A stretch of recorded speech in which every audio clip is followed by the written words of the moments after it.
Good morning guys. Dito na naman po tayo sa araw na to. Yung araw po ay Wednesday, December 27, 2023. Ngayon po ay update na naman tayo sa ating palaya. Ito po ay 29 days Galaxy Max F1, no? 29 days. Ngayon po, araw na ito ay mag-aabono na naman kami ni Bok. Kaming dalawa lang. Hindi pa nakabalik yung dalawa naming kasama. Tiyaga lang. Ngayon po ay ang gagamitin naming abono ay Trifol 14 pa rin.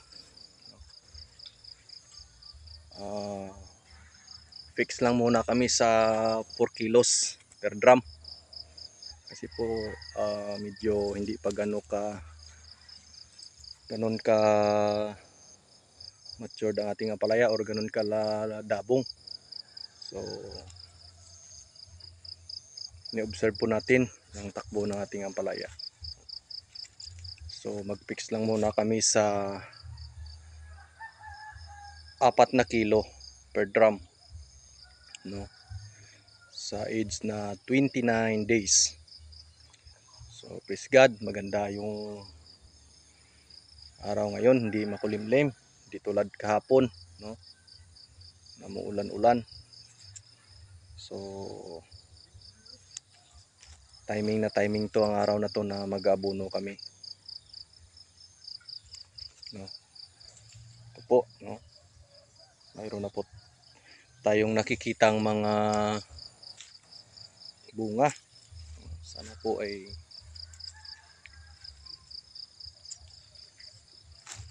lalaki na po ito. Yung mga nakarang araw po ng mga bunga ay hindi pa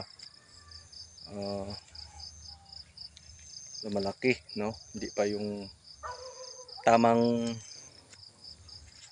edad, no? Para palakihin yung bunga niya. Mayroon po na kunting nalalagas. Pero di lang po tayo magkataka, ganun talaga sa ampalaya. Hindi pa ganong sakto sa edad age na po ay nalalaglag, hindi na nabubuo. Lang po, tiyaga lang po. So ngayon po ay nakikita natin na nilaw na po yung mga bulaklak. Good morning, Day! So dito po, ito na po yung aming ampalaya, 29 days. So mag-aabono po kami ni Bok. Magang maaga kami. Baka abutin kami ng tanghali kung mamaya pa kami mag-abono. So ang gagawin po namin ay abono, tapos dilig kami. So nakarang araw may nagtatanong sa akin na bakit daw yung aking ampalaya may itong puno may butas. Puno, butas, bakit di daw tumubo yung dito? Sabi ko hindi naman ko tinaniman yung sa gitna, no?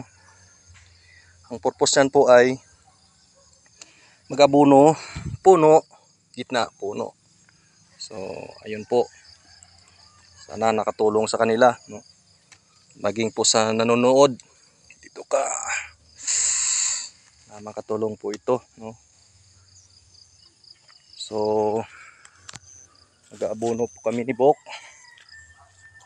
Gagamitin po namin ay Trifol 14, 4 na kilo sa isang drum. Yan po, 4 na kilo sa isang drum.